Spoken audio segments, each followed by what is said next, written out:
ভাল লাগিছে আহি পোৱাৰ পিছতে আমি গম পাইছোঁ ইয়াত অকল বড়ো মানুহ নাই, বিভিন্ন জাতি জনগোষ্ঠীৰ ইয়াত সমবেত হৈছে, বিভিন্ন জাতি জনগোষ্ঠীৰ সাংস্কৃতিক দল ইয়াত নিশ্চয় আহিছে, সিনিয়ৰ চিটিজেন বা সিনিয়ৰ জ্যেষ্ঠ নাগৰিক সমাজ সচেতক ব্যক্তিসকলে ইয়াত সমবেত হৈছে নিখিল বড়ো ছাত্ৰ সন্থাৰ আহ্বান মৰ্মে আৰু ৰিচিপশ্যন কমিটিৰ আহ্বান মৰ্মে আপোনাসকলে ইয়াত সমবেত হৈছে।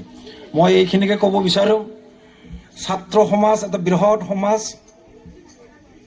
আপোনাসকলে জানে ছাত্ৰ সমাজ এটা বৃহৎ সমাজ, ছাত্ৰ শক্তি এটা বৃহৎ শক্তি।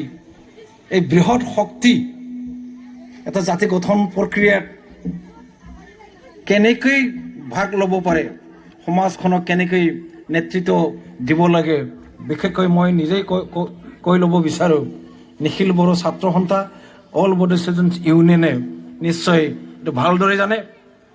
ময়ো এটা সময়ত এপছুৰ কাৰ্বি আংলং জিলা কমিটিৰ, মোৰ ঘৰ কাৰ্বি আংলঙত লাংহিনত, জিলা কমিটিৰ দীঘলীয়া সাধাৰণ সম্পাদক, দীঘলীয়া সভাপতি আছিলোঁ আৰু কেন্দ্ৰীয় কমিটিৰো উপসভাপতি আছিলোঁ।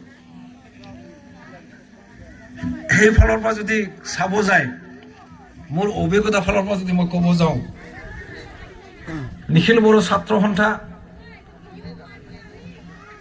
এনেকুৱা এটা সন্থা, এটা জাতিৰেই তাত সদস্য আছে, এটা জাতিৰে ইয়াত সদস্য আছে। অসমত নিখিল বড়ো ছাত্ৰ সন্থা অল বডো ষ্টুডেণ্টছ ইউনিয়নৰ সমান এটা জাতিৰ যিটো মেম্বাৰ সদস্যা কোনো এটা ছাত্ৰ সংগঠনত নাই বুলি ভাবোঁ। কাৰণ বিভিন্ন ছাত্ৰ সংগঠনত বিভিন্ন জাতি জনগোষ্ঠীৰ সদস্য থাকে, কিন্তু এপছুত অকল বড়ো ছাত্ৰ ছাত্ৰীয়ে ইয়াৰ সদস্য বা নেতৃত্ব বহন কৰি আছোঁ। জনজাতি হিচাপে আমি অসমত 1 নম্বৰত আছোঁ, উত্তৰ পূৰ্বাঞ্চলত 1 নম্বৰত আছোঁ, সমগ্ৰ ভাৰতত 8 নম্বৰত আছোঁ। গতিকে ইমান জনসংখ্যা থকাৰ পিছত, নিখিল বড়ো ছাত্ৰ সন্থাৰ দৰে সন্থা থকাৰ পিছত নিশ্চয় আমাৰ জাতি গঠন প্ৰক্ৰিয়া, জাতিক বিভিন্ন দিশত আগুৱাই লৈ যোৱাৰ যি কাম, ইয়াত ভয়ৰ কোনো পিছ হৈ লগা কোনো প্ৰশ্ন নাহে। আমি আপোনাসকলক মই আকৌ পুৰণাই ক'ব বিচাৰিছোঁ, নিখিল বড়ো ছাত্ৰ সন্থাৰ যিহেতুকে ইয়াত সভাপতি, কেন্দ্ৰীয় কমিটিৰ সভাপতি ইয়াত আছে। মই বড়ো কছাৰী কল্যাণ স্বায়ত্তশাসিত পৰিষদ গঠন হোৱাৰ পিছত মই যিহেতুকে অধ্যক্ষ দায়িত্বত আছোঁ, গতিকে অধ্যক্ষ দায়িত্বত থকা হিচাপে মই আপোনাসকলক কিছু কথা ক'ব বিচাৰিছোঁ।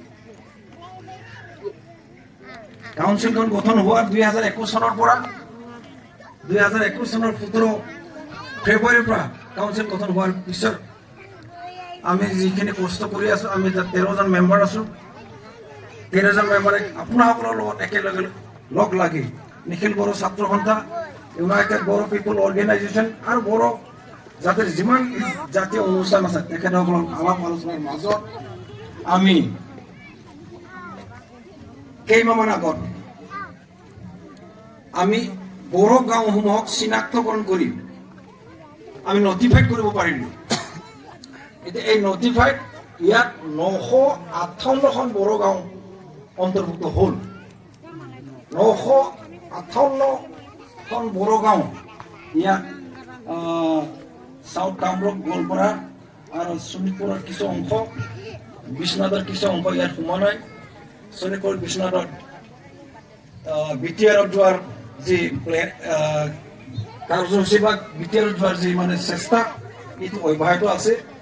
যথেষ্ট গাঁও সোমালে BTRত, সেইকাৰণে তাৰ পৰা এই 2খন জিলাৰ পৰা আমি গাঁওটো এতিয়াও সম্পূৰ্ণভাৱে পোৱা নাই।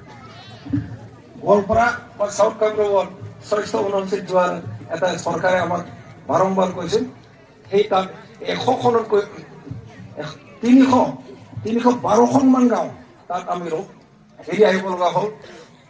এই 4টা অঞ্চলক বাদ দি কাৰ্বি আংলং, ডিমা হাছাও আৰু BTR অঞ্চলক চিভিল এৰিয়াক বাদ দি যিমান সংখ্যক বড়ো গাঁও আমি অন্তৰ্ভুক্ত কৰিবলৈ চেষ্টা কৰিছোঁ। আমি 958খন গাঁও আমি অন্তৰ্ভুক্ত কৰিব পাৰিলোঁ আৰু ইয়াত 6 লাখতকৈ বেছি বড়ো জনসংখ্যা আছে। অসমত 10খন ষ্টেট এগৰতলত অট'নমাছ কাউন্সিল আছে। সেইটো দিশত যদি চাব যাওঁ, বড়ো কছাৰী কল্যাণ স্বায়ত্তশাসিত পৰিষদ এটা ডাঙৰ এটা কাউন্সিল। আৰু ইয়াত এই যে ভগীৰাম যি গাঁও, বেলগুৰি ওচৰত কি আছিলে, মদাৰতুলি, এই সকলোবোৰ গাঁও এই নটিফাইড ভিলেজত, নটিফাইড গাঁৱত এইটো অন্তৰ্ভুক্ত হৈ গ'ল।